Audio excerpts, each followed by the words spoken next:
사람들이 하나둘씩 모이기 시작합니다. 초조하게 손을 비비며 무언가를 기다리는 모습이 예사롭지 않은데요. 잠시 후 물건을 가득 실은 트럭이 도착하자마자 분위기가 달라집니다. 먼저 손에 넣겠다고 아우성이 터지고 긴 줄마저 순식간에 뒤엉켰습니다. 도대체 이들이 이렇게까지 열광하는 건 무엇일까요? 영상 보시기 전에 좋아요와 구독 부탁드립니다. 지금부터 그 사연을 들려드릴게요. 안녕하세요. 저는 퀘벡의 작은 산골 마을에서 어머니와 함께 살고 있는 앨리스 모건입니다. 54년의 삶 중에서 가장 큰 시련이 찾아온 건 작년 겨울이었어요. 남편 로버트와 딸 소피아를 한순간에 잃은 그날 제 인생은 완전히 무너져 버렸습니다. 퇴근길에 소피아를 데리러 가던 로버트의 차가 빙판길에서 미끄러져 트럭과 충돌했다는 전화를 받았을 때 그 순간의 절망감은 말로 표현할 수 없었죠. 병원으로 달려갔지만 이미 늦었습니다. 차가운 병실에서 영원히 잠든 두 사람을 마주했을 때 제 심장도 함께 멈춘 것만 같았어요. 간호사가 위로의 말을 건네도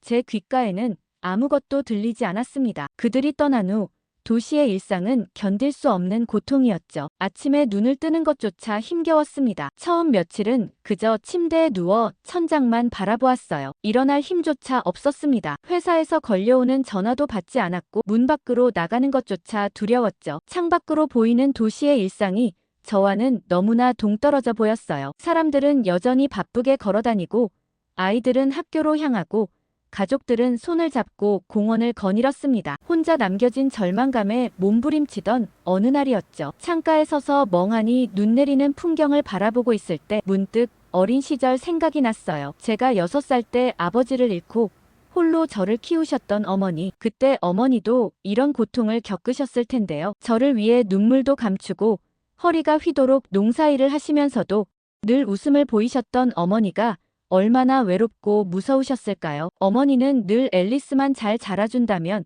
그걸로 충분해라고 말씀하셨습니다. 그 말씀 속에 담긴 깊은 사랑과 고독을 이제야 이해할 수 있을 것 같아요. 새벽부터 늦은 밤까지 농사일을 하시면서도 제가 학교에서 돌아올 때면 언제나 따뜻한 음식을 준비해 두셨죠. 아플 때면 밤새 제 곁을 지키며 이마를 쓰다듬어 주셨고 힘들 때면 등을 두드려 주시며 우리 앨리스가 최고야라고 격려해 주셨죠. 그런데 전 어떻게 살아왔는지 모르겠어요. 도시에서의 바쁜 삶을 핑계로 1년에 몇 번 전화하는 것이 전부였죠. 그리고 젊은 시절 다치신 허리는 이제 만성 통증이 되었다는 것도 우연한 기회에 알게 되었죠. 순간 어머니가 너무나 보고 싶어졌습니다. 더는 생각할 겨를도 없이 도시의 모든 것을 정리했어요. 회사도 그만두고 집도 내놓았죠. 어머니 곁으로 돌아가는 것, 그것만이 제게 남은 유일한 희망이었습니다. 짐을 정리하면서 소피아의 장난감과 로버트의 옷가지들을 하나하나 상자에 담았어요. 눈물이 흘렀지만 이제는 앞으로 나아가야 할 때라고 스스로를 다독였습니다. 고향으로 향하는 버스 안에서 창밖을 바라보며 생각했어요. 어머니도 이런 심정이셨을까요? 사랑하는 사람을 잃고 홀로 남았을 때 온 세상이 무너진 것 같은 그 순간에도 저를 위해 강해지셔야만 했던 어머니의 마음이 이제야 이해되었죠. 버스가 산길을 돌아 마을이 보이기 시작했을 때 제 마음속에도 작은 빛이 스며드는 것을 느꼈습니다. 하지만 고향으로 돌아와 보니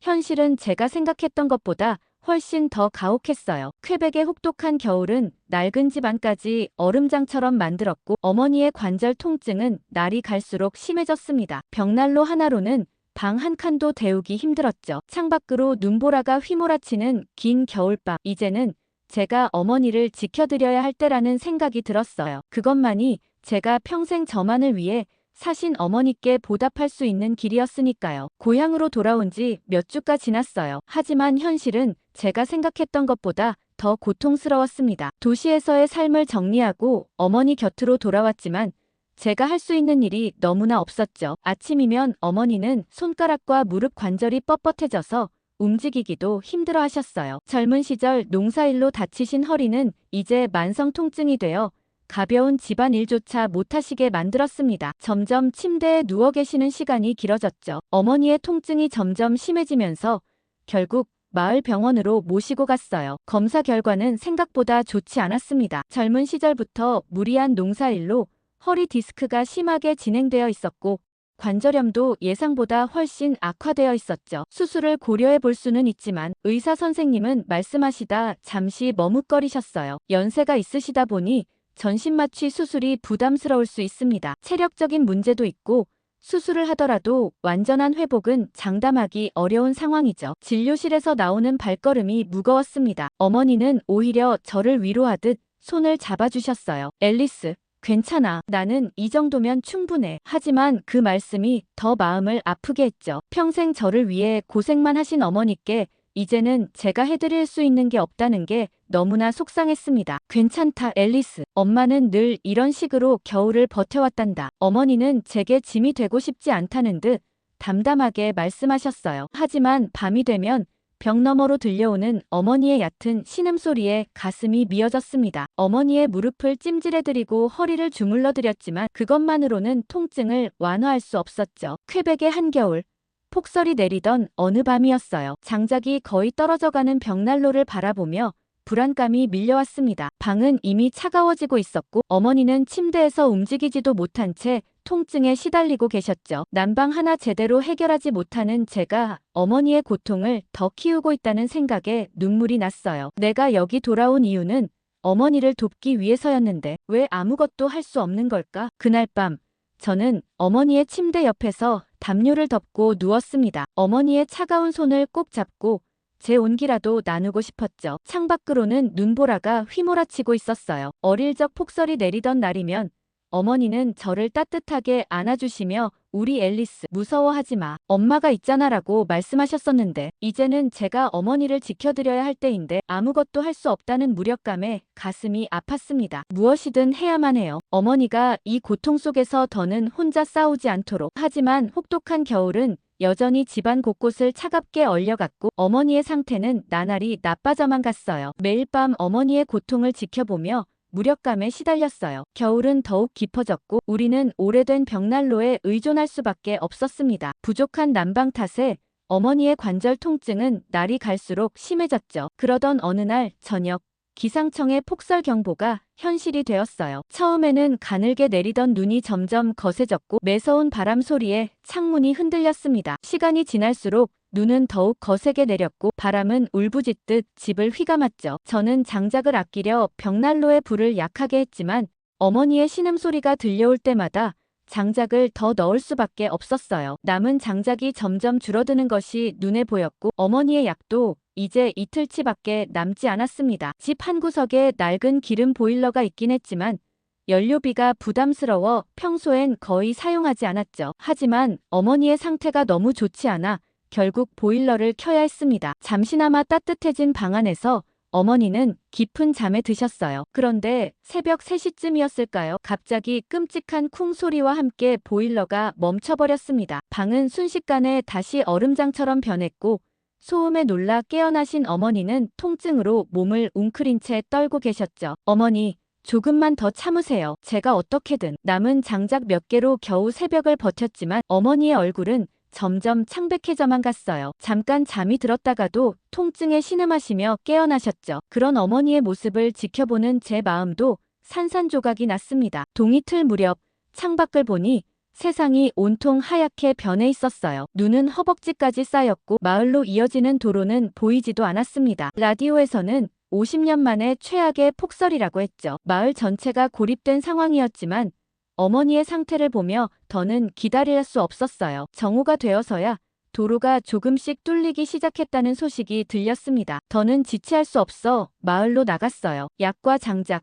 그리고 식료품을 구하기 위해서였죠. 무릎까지 쌓인 눈을 헤치고 겨우 마을에 도착했지만 대부분의 가게가 문을 닫은 상태였습니다. 절망적인 마음으로 거의 포기하려던 찰나 먼 골목 끝에서 희미한 불빛이 보였어요. 눈을 헤치고 다가가 보니 오래된 철물점 겸 잡화점이었습니다. 문이 열려있다는 게 믿기지 않아 얼른 안으로 들어갔죠. 가게 안은 어둑했지만 따뜻했어요. 일본인 노부부가 운영하는 곳이었는데 할머니는 무언가 위에 앉아 계셨습니다. 제가 들어오자 반갑게 맞아주시며 이야기를 건네셨죠. 이런 날 오다니 큰일 있으신가 보네요. 저는 어머니의 이야기를 들려드렸어요. 관절염으로 고생하시는 어머니, 고장난 보일러, 이 폭설 속에서 약국도 문을 닫아 약을 구할 수도 없는 상황까지. 할머니는 저의 이야기를 듣고는 잠시 생각에 잠기더니 자신이 앉아있던 물건을 가리켰습니다. 이거 한번 만져보세요. 따뜻하죠? 할머니가 앉아 계시던 곳에는 전기장판이 깔려 있었어요. 손을 대보니 부드러운 온기가 느껴졌습니다. 장작은 조금 남아있어요. 하지만 이것 보세요. 이게 더 도움이 될 것 같네요. 저도 관절염이 심해서 고생했거든요. 할머니는 본인의 경험을 들려주셨습니다. 처음엔 일본 제품을 썼는데 금방 고장나서 낭비였어요. 저희 나라 제품인데도 말이죠. 중국산도 써봤지만 온도가 들쭉날쭉하고 불안해서 못 쓰겠더라고요. 근데 이 한국 제품은 달라요. 벌써 3년째 쓰고 있는데 고장 한 번 없었어요. 온도 조절도 섬세하고 전기료도 많이 안 나와요. 특히 안전장치가 잘 되어 있어서 밤새 켜놔도 전혀 걱정 없죠. 폭설로 배송이 끊긴 상태라 마지막 남은 한 장이라고 하셨어요. 어머님께 필요하실 것 같으니 얼른 가져가세요. 약국은 문을 닫았지만 이 온기라도 어머님께 가져다 드려야겠어요. 할머니의 따뜻한 말씀에 눈물이 날 것 같았어요. 폭설이 내리는 이런 날에도 문을 열어두신 것이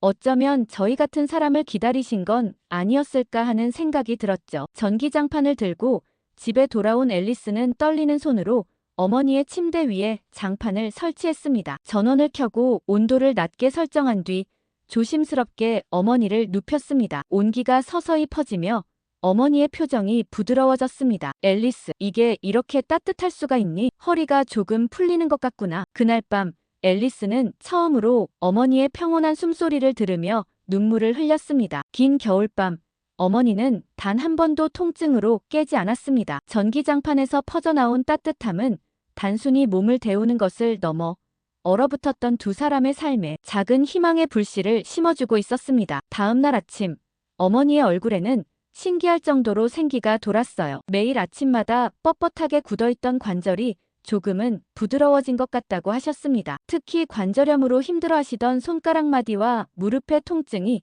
한결 나아지신 것 같았죠. 앨리스, 이상하구나.